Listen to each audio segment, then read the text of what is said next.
अकबर बीरबल की कहानी। एक पेड़ दो मालिक।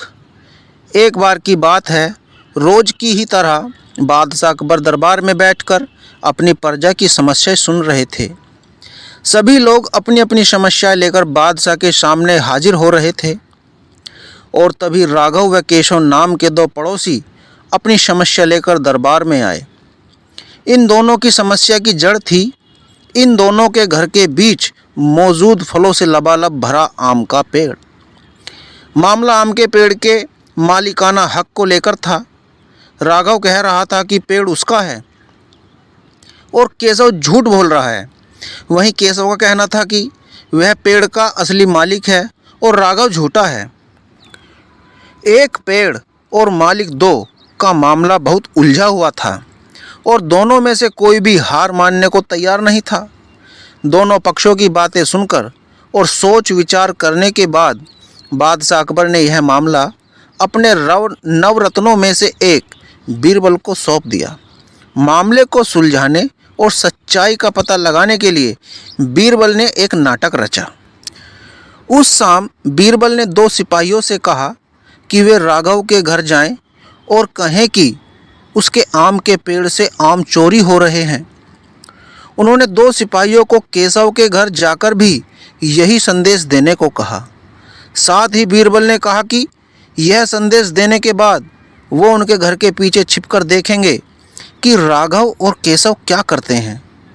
बीरबल ने यह भी कहा कि राघव और केशव को पता नहीं लगना चाहिए कि तुम उनके घर आम की चोरी की सूचना लेकर जा रहे हो। सिपाहियों ने बिल्कुल वैसा ही किया जैसा बीरबल ने कहा था। दो सिपाही केशव के घर गए और दो राघव के घर। जब वो वहाँ पहुँचे तो उन्हें पता चला कि राघव और केशव दोनों ही घर में नहीं थे। तो सिपाहियों ने उनकी पत्नियों को यह संदेश दे दिया। जब केशव घर पहुँचा तो उसकी पत्नी ने उसे आम की चोरी की सूचना दी। यह सुनकर केशव ने कहा, अरे भाग्यवान, खाना तो खिला दो, आम के चक्कर में अब क्या भूखा बैठा रहूं? और कौन सा वह पेड़ मेरा अपना है?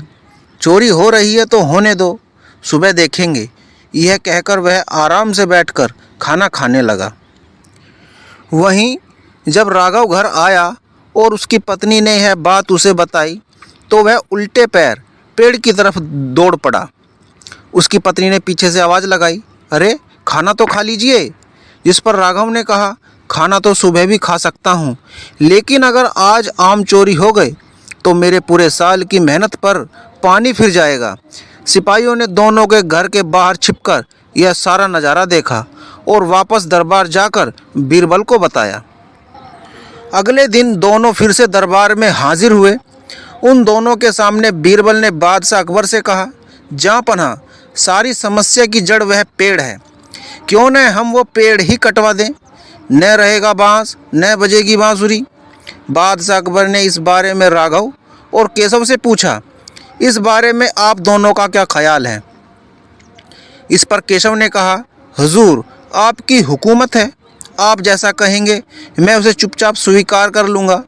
वहीं राघव ने कहा, मालिक, मैंने 7 वर्ष तक उस पेड़ को सींचा है, आप चाहे तो उसे केशव को दे दीजिए, लेकिन कृपया करके उसको कटवाए ना। मैं आपके आगे हाथ जोड़ता हूँ। उन दोनों की बात सुनकर बादशाह अकबर ने बीरबल की तरफ देखा और कहा, अब आपका क्या कहना है बीरबल? इसके बाद बीरबल ने बादशाह को बीती रात का किस्सा सुनाया और मुस्कुराते हुए कहा, हुजूर, पेड़ एक और मालिक दो, ऐसा कैसे हो सकता है? कल रात हुई घटना और आज हुई इस बात के बाद यह साबित हो चुका है कि राघव ही पेड़ का असली मालिक है और केशव झूठ बोल रहा है। यह सुनकर बादशाह ने बीरबल को शाबाशी दी।